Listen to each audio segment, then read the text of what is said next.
Did you know that Valkyrie has the highest kill to death ratio in Apex Legends? By the end of this guide, you'll learn all her secrets. Are you ready to dominate some lobbies and carry your team to victory? Valkyrie has an extremely high skill ceiling. The more you spend time playing her, the more you see and make creative plays that will leave your opponents scratching their heads. Valkyrie's passive is the VTOL Jets. This is perhaps the most elaborate passive in the game. You can press the jump key while in the air to engage the jetpack. By default, this ability is set to toggle in your settings. Make sure to switch it to hold to unleash Valkyrie's true potential. Using the jets consumes fuel. The fuel indicator is on the right side of your screen. Just activating the VTOL jets will consume about 12.5% of your total fuel. The maximum duration of a single flight is about 7 seconds. The fuel will begin to refill 8 seconds after your last time using it. In the middle of a fight, this feels like a lot longer. The tank will completely refill in 10 seconds of not being in use. You need to be extremely careful using this ability. Flying in the air in a straight line will leave you vulnerable to get focused by multiple opponents. Think of this ability as an extended double jump of sorts. Use it to scale buildings faster and to bamboozle your opponents with your movement. While the ability is active, Valkyrie cannot use any of her weapons. She can, however, use the missile swarm. There is a 1 second long hand animation when you finish using the jets before you get to use your weapon again. As part of this ability, you also get the jet fighter HUD. It will be active whenever you're skydiving. This includes the dropship, jump towers, your ultimate, gazers, everything. It will mark any enemy within 250 meters in your direct line of sight. The champion squad will be marked with CH and the kill leader squad will be marked with KL. Enemies don't use scan and any attached squad mates will also benefit from the scan. Valkyrie's tactical is the missile swarm. It is quite straightforward. You fire a swarm of mini rockets that damage and disorient the enemies in a way similar to arc stars. The cooldown is 30 seconds. If an enemy is hit, the first missile deals 25 damage and every additional hit does another 3 damage. This ability requires a lot of vertical clearance to use. Avoid using it in small rooms and be careful using it in areas with a high ceiling, like for example Energy Depot on Olympus. There is a minimal target distance of 12 meters and a maximum target distance of 100 meters horizontally. When you try to fire in the valid range, your crosshair will align with the middle rocket of the closest row. You can combine this ability with jets to get a clear shot for maximum effect.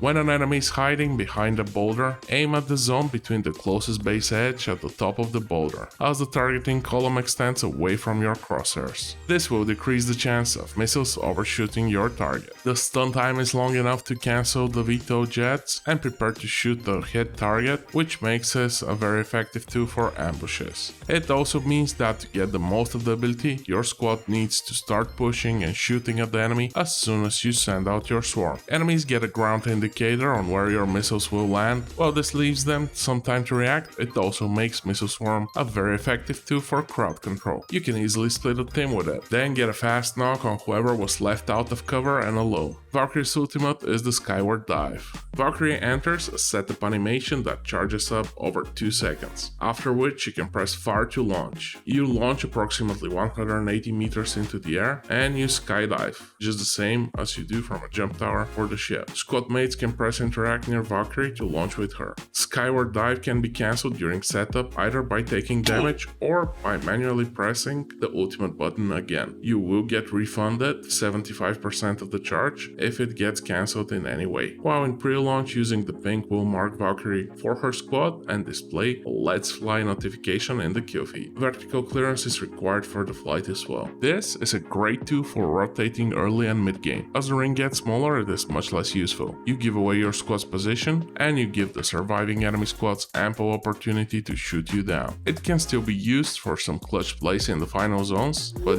be careful. In addition, the Skyward dive can be used as an excellent recon ability, as Valkyrie's passive to scan enemies works both during launch and skydiving. The animation to activate is quite long and your teammates aren't always going to be ready to fly right away. In order to avoid getting shot and killed while waiting for them, try to launch out of cover. If you have a GB on your team, ask them to throw a bubble for you. Valkyrie is very mobile, but you need to be deliberate and patient when you play her. While she has the strongest ability for rotating in the game with her, she's not the most nimble mobility legend moment in the game. You shouldn't rush fights like Octane or Pathfinder. Take a more deliberate and tactical approach. Think of the jetpack as a high jump, don't think of it as a full-scale flight. An extremely effective tactic for using the jetpack in the middle of a fight is to bait your opponents to follow you down from high ground and then to quickly retake it for a good angle on them. Oh, let's not forget, Valkyrie is actually a recon legend. This allows her to scan survey beacons. At this point it feels everyone can, but whatever. If you've watched the video until the end, make sure to add fly to your comment to join the 100% crew. If you enjoy spending a lot of time in the air and running over lobby after lobby with a high KD, check out my Horizon guide as well.